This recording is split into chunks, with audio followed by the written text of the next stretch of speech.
Hola, ¿qué tal? Yo soy Itzena López Aguilera, soy R2 de Medicina Familiar y el día de hoy en el módulo de urgencias veremos los trastornos del sodio. Esta exposición es guiada por el doctor Francisco Gerardo Nolasco García. Bueno, para empezar a hablar de este tema, vamos a ver para qué nos sirve el sodio. Como bien sabemos, el sodio es el principal ion del espacio extracelular, ya que del espacio intracelular el principal que se considera es el potasio. Estos dos en conjunto se van a encargar de mantener el potencial de membrana. Bueno, van a conformar gran parte de lo que es la osmolaridad de los líquidos. Como sabemos, la osmolaridad va a estar conformada principalmente por sodio, glucosa y BUN. Se considera que los niveles normales de la osmolaridad van de 275 a 295 miliosmoles sobre kilo. Estos se van a encargar de regular la homeostasis del agua y controlar el volumen tanto del espacio extracelular como del espacio intracelular. Aquí les pongo un ejemplo en el cual tenemos la célula. Se considera que si hay menor concentración de sodio, va a estar en un estado hipotónico. Por lo tanto, el agua va a entrar a lo que es la célula. De lo contrario, cuando hay mayor sodio, va a haber un estado hipertónico, provocándonos que el agua haga totalmente lo contrario. Va a salir de lo que es la célula. ¿Sale? Bueno, ahora vamos a hablar de los niveles normales del sodio. Se considera que los niveles normales van de 135 a 145 miliequivalentes sobre litro y el sodio urinario debe ser menor a 20 miliequivalentes sobre litro. Bueno, vamos a tener dos tipos de alteraciones. Entre ellas tenemos a la hipernatremia, la cual se considera que debe estar el rango mayor a 145 miliequivalentes. De lo contrario, la hiponatremia se va a encontrar por debajo de 135 miliequivalentes. Es muy importante aquí que la glucosa esté dentro de un parámetro normal, ya que si tenemos un estado en que la glucosa se encuentra elevada, pues nos va a provocar que haya falsas hiponatremias. Para esto tenemos que utilizar la fórmula del sodio corregido.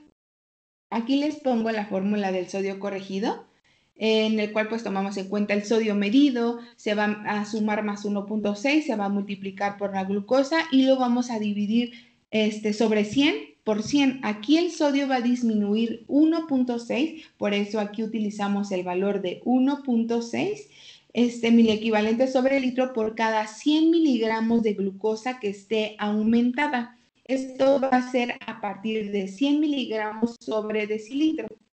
Por lo tanto, aquí en otro ejemplo tendríamos que si hay un estado de hiperglucemia, se va a encontrar en un estado hipertónico, lo cual nos va a provocar que se salga el agua y que el sodio se encuentre diluido. Por lo tanto, el valor va a estar bien, pero va a haber una falsa hiponatremia.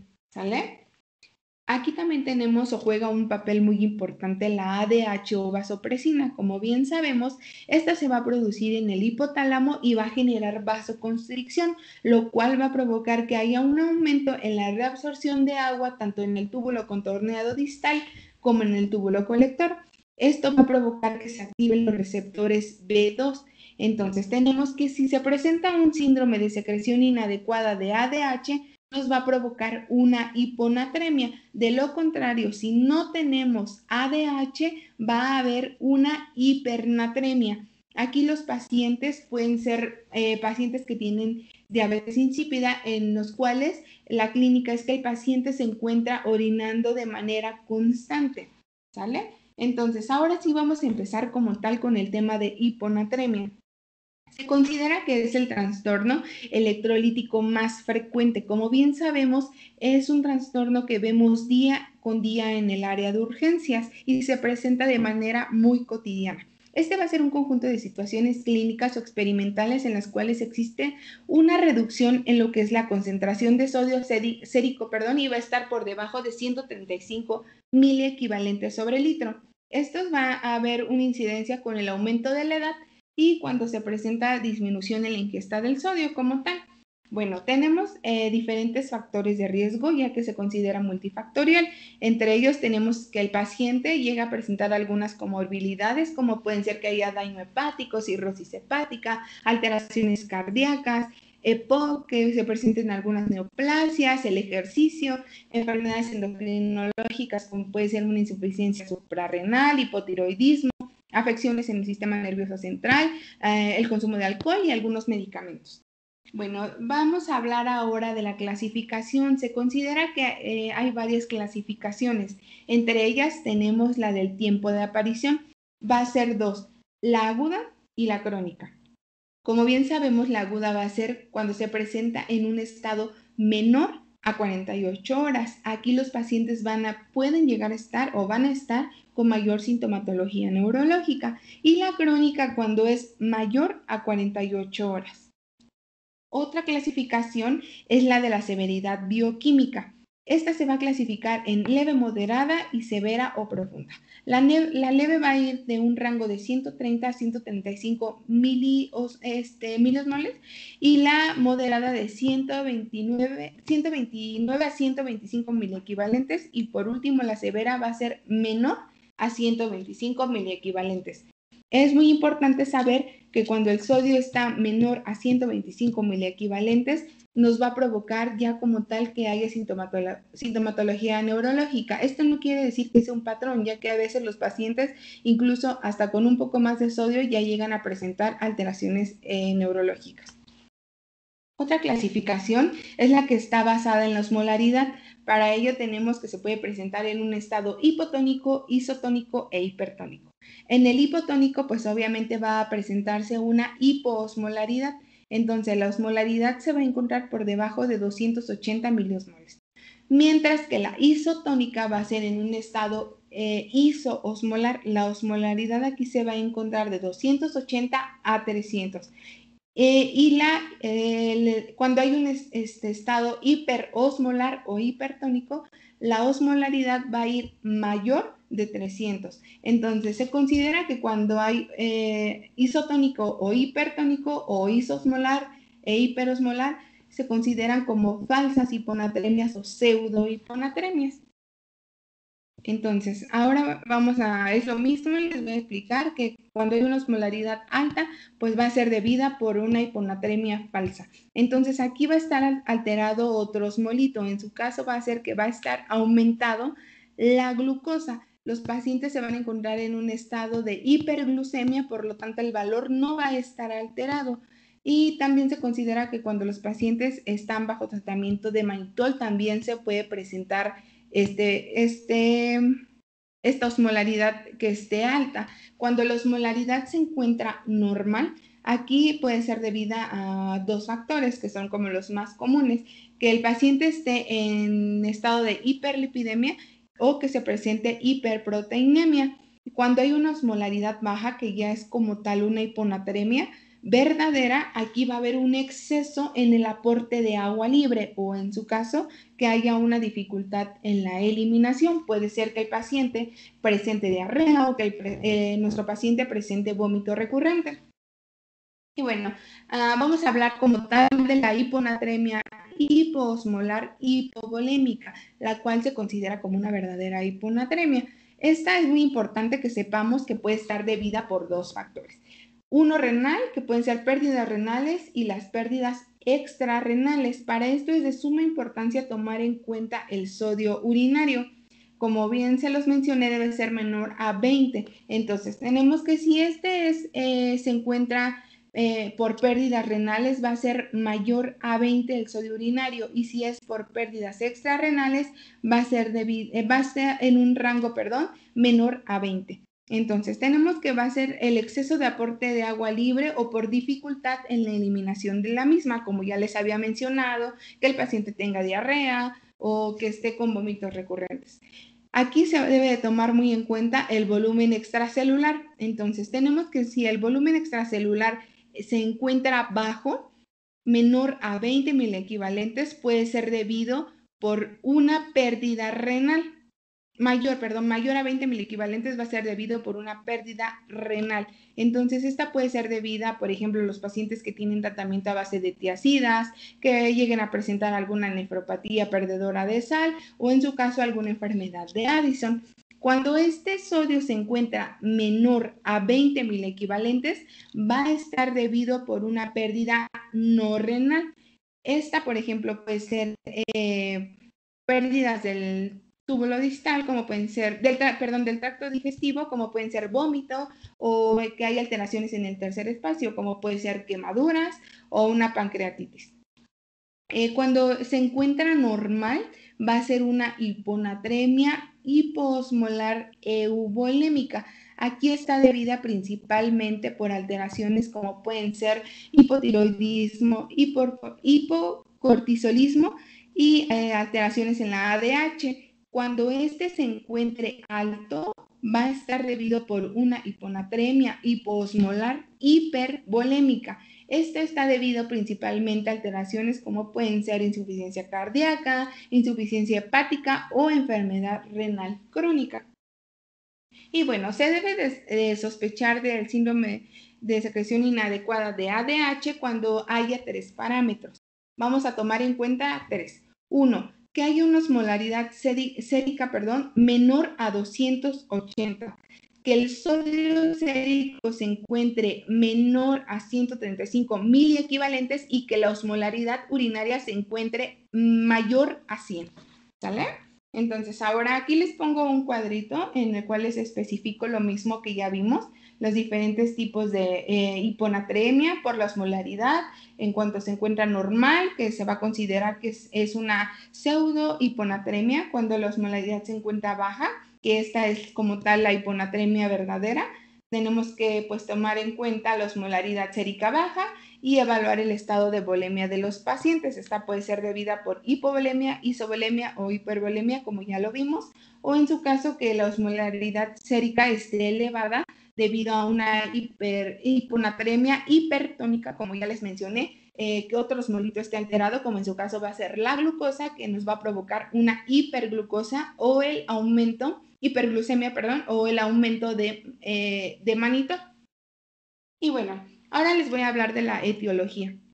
Esta va a estar debida principalmente a disminuciones en las reservas de sodio. Puede ser debida por pérdidas digestivas, como pueden ser náuseas, vómitos, que el paciente esté bajo tratamiento con algún laxante, pérdidas cutáneas, como pueden ser transpiración profusa, y pérdidas renales, en su caso que el riñón esté sano o que el riñón esté enfermo.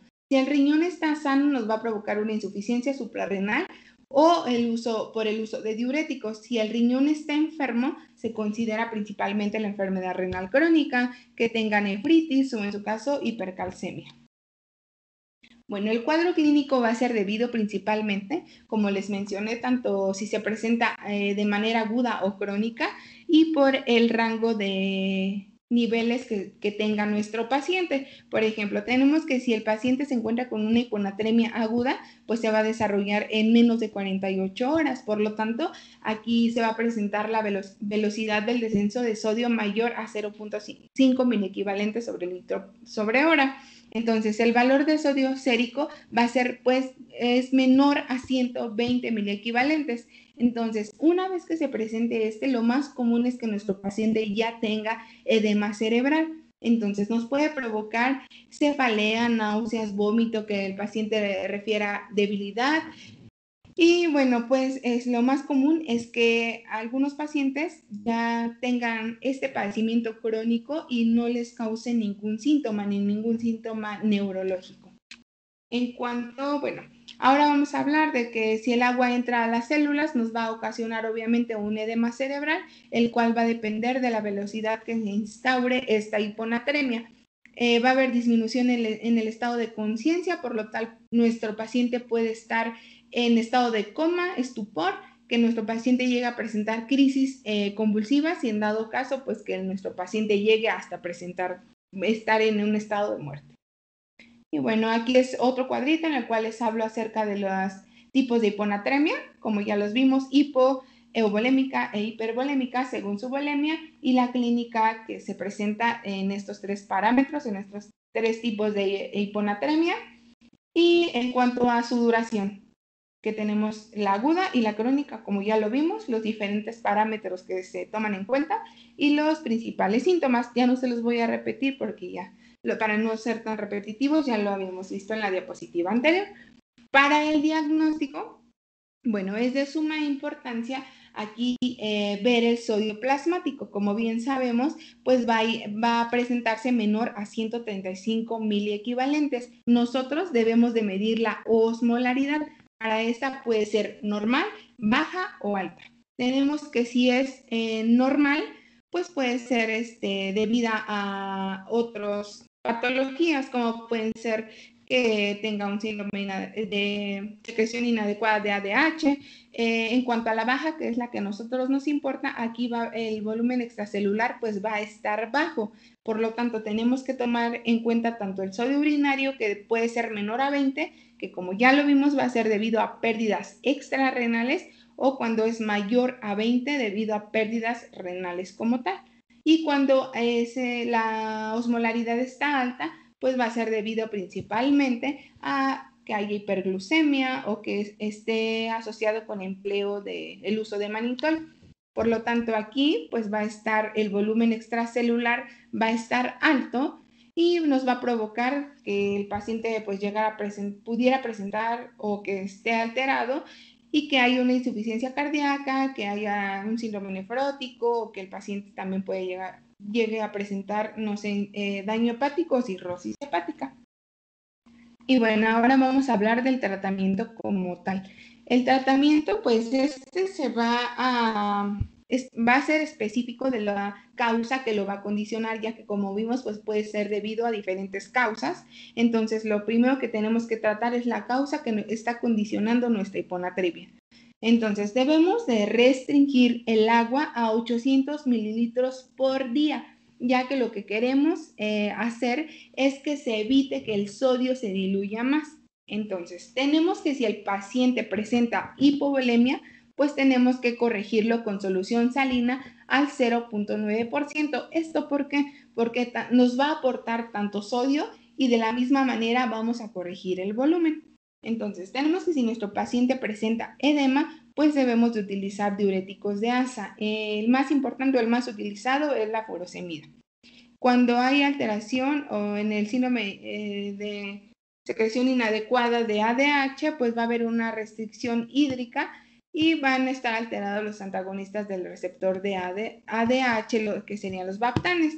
Y bueno, vamos a corregir el sodio de una manera despacio, ya que se considera que debe ser hasta 0.5 por hora o 12 miliequivalentes en 24 horas. Si es menor a 120, pues lo máximo que nosotros podemos reponer es 125 en el primer día, no más. ¿Por qué? Porque si no, nosotros vamos a provocarle a nuestro paciente una desmielinización pontina, lo cual pues puede provocar que el paciente se encuentre en un estado de paraplegia o en un síndrome de enclaustramiento. Y bueno, para eso pues tenemos que saber los niveles que se encuentran en cada solución. Entonces tenemos que si tenemos una solución salina al 0.9%, se va a presentar 154 miliequivalentes de sodio. Entonces, si hay una solución al 3%, va a tener 513 miliequivalentes. En la Ringer o Harman va a tener 130 y en cada ámpula va a tener 34.5 miliequivalentes. Aquí vamos a tomar muy en cuenta la fórmula de Androgen-Mathers, en la cual nos habla del sodio de infusión menos el sodio del paciente sobre el agua corporal, que va a ser 0.6. ¿Por qué? Porque se considera que el 60% del peso corporal va a ser agua, entonces va a ser 0.6 por peso más 1. Entonces, si tenemos un paciente de 70 kilos con un hiponatremia hipovolémica de 125 miliequivalentes, pues vamos a ocupar la solución, vamos a hacer el ejemplo con la solución salina. Entonces tenemos que si tienes 154 miliequivalentes, pues vamos a poner el sodio en infusión va a ser 154 menos el sodio del paciente, que son 125 miliequivalentes, sobre el agua corporal total, que como ya vimos va a ser 0.6, y si nuestro paciente pesa 70 kilos, por 70, y le vamos a sumar 1. Entonces nos va a dar como resultado 0.67 miliequivalentes que subirá por cada litro de solución. Entonces, por cada litro de solución va a subir 0.67, pero yo lo quiero subir a 10. Entonces, si yo lo quiero subir a 10, va a ser 10 sobre 0.67. Nos da como resultado 14.92. Esto está muy alto, es demasiado, ya que como vimos en las diapositivas anteriores, lo máximo que lo podemos llevar es a 12.5, no más, porque le podemos pues causar alteraciones. Entonces vamos a ocupar otro ejemplo que en su caso va a ser con ámpulas con ámpulas. Entonces, como vimos, cada ámpula contiene 34.5. Entonces, si ocupamos 2 ámpulas a mi solución, entonces la fórmula va a ser 34.5, que es lo que contiene 34.5 por 2, porque voy a ocupar 2 ámpulas, lo cual nos va a dar 69 más 154 que ya tenía nuestra solución de base, que es la solución salina, nos va a dar un resultado de 223 menos 125, que es el sodio que tiene nuestro paciente, sobre 0.6, que ya lo vimos que es la superficie de agua corporal, por 70 más 1. Entonces nos va a dar como resultado 2.7 miliequivalentes por litro. Yo lo quiero llevar a 10, entonces va a ser 10 sobre 2.27, lo cual nos va a dar 4.40 litros en 24 horas. Este es un rango muchísimo más aceptable que el primero que vimos. Y bueno, en cuanto a la hiponatremia, es lo principal que tenemos que ver y lo más importante. Ahora vamos a hablar de la hipernatremia. Bueno, la hipernatremia se considera un padecimiento no tan común como la hiponatremia, sin embargo, no resta importancia. Esta va a ser debida a la concentración de sodio plasmático mayor a 145 miliequivalentes. Va a ser independiente de la causa que la produzca. Es el resultado de una pérdida de agua corporal comparada con la concentración de sodio sérico. Aquí la hipernatremia es la concentración plasmática de sodio superior a 145. Por lo tanto, va a haber menos sodio y va a haber más agua. Entonces, en la etiología, pues esta va a ser debida principalmente por pérdida de agua. Entre ellas tenemos quemaduras, la utilización de ciertos medicamentos, vómitos y diarreas, serían las principales. En cuanto a otra parte de la etiología, es la ganancia de sodio. Se menciona que un incremento o un aumento en el consumo de sodio, o que los pacientes nombran mucho a los pacientes náufragos que llegan a consumir pues grandes cantidades de agua con bastante sodio. Aquí está otra tablita donde les habla acerca de la etiología de la hipernatremia y cómo lo podemos clasificar.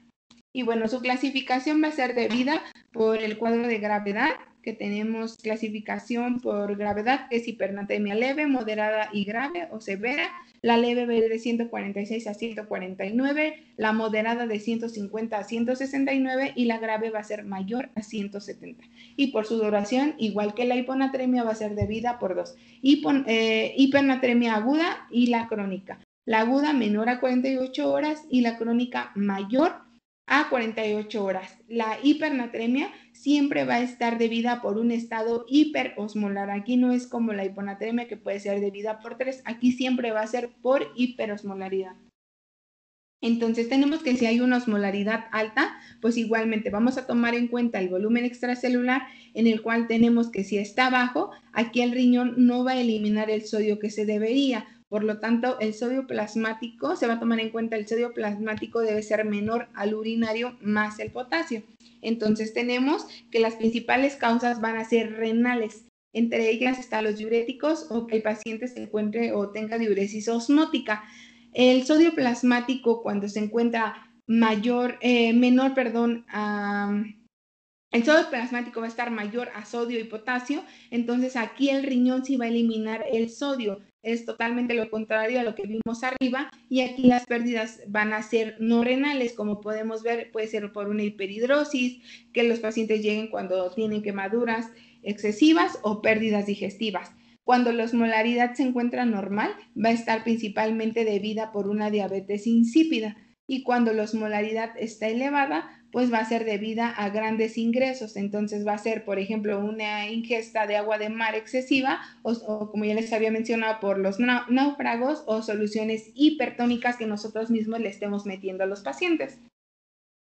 Bueno, el cuadro clínico se va a tratar de un síndrome hiperosmolar, como ya les dije, por lo tanto les va a provocar a los pacientes que tengan letargia, debilidad, apatía, que tengan problemas de espasticidad, hiperreflexia, convulsiones, que lleguen a estar en un estado de coma, y obviamente estos también se van a ir presentando de acuerdo al tiempo de instauración que se presente o el tiempo que se haya transcurrido desde el inicio de la hipernatremia y del grado de la misma. Pueden presentar sequedad de mucosas y menor secreción de cuerpos ciliares, como alteraciones en el centro de la sed. Y bueno, aquí el tratamiento, pues igualmente se debe de tratar la causa específica. Si es hipovolémica, pues se debe de usar solución salina al 0.45%, ya que aquí vamos a reponer también el volumen y no nada más el sodio. Si se presenta una diabetes insípida, pues se deben de usar análogos de la vasopresina, como puede ser la ADH sintética, que en su caso es la terlipresina, y corregir el sodio también de manera despacio. Se considera que va a ser de 0.5 a 1 miliequivalente por hora o hasta 12 miliequivalentes por día. Y bueno, aquí les pongo un cuadrito en el cual el tratamiento pues va a ser la hipernatremia, en la cual va a haber un sodio mayor a 145. Vamos a ver el periodo de inicio en el cual se presentó. Si es menor a 48 horas, pues va a ser debido por una hipernatremia aguda. Si es mayor, es una crónica. Y bueno, vamos a hacer una corrección en la cual va a ser con una disminución del sodio sérico de 2 a 3 milimol sobre litro por hora y un máximo de 12, como ya lo vimos, no más por día. Entonces tenemos que, si la corrección es lenta, va a ir con una disminución de sodio sérico de 0.5 por hora y un máximo de 8 a 10 por día. Entonces aquí el mecanismo que nos va a sugerir de acuerdo al volumen, pues va a ser, si la etiología de la hipernatremia no está muy clara, pues por medio de la historia clínica se deberá medir con el sodio urinario con el fin de establecer la misma. Y bueno, aquí está igualmente la fórmula, ya que en la aguda pues se debe de utilizar el déficit de agua libre. Entonces tenemos que este va a ser el agua corporal total por sodio sobre 140 menos 1. Tenemos que, si en un paciente de 70 kilos con sodio de 155, por lo tanto vamos a utilizar esta fórmula, que es 0.6 por 70 por 155, que va a ser el sodio de nuestro paciente, sobre 140 menos 1, que es la fórmula. Entonces nos va a dar 4.2 litros de dextrosa en agua destilada en 24 horas. Y en la crónica vamos a tener que utilizar la fórmula que ya vimos de Androgemedes.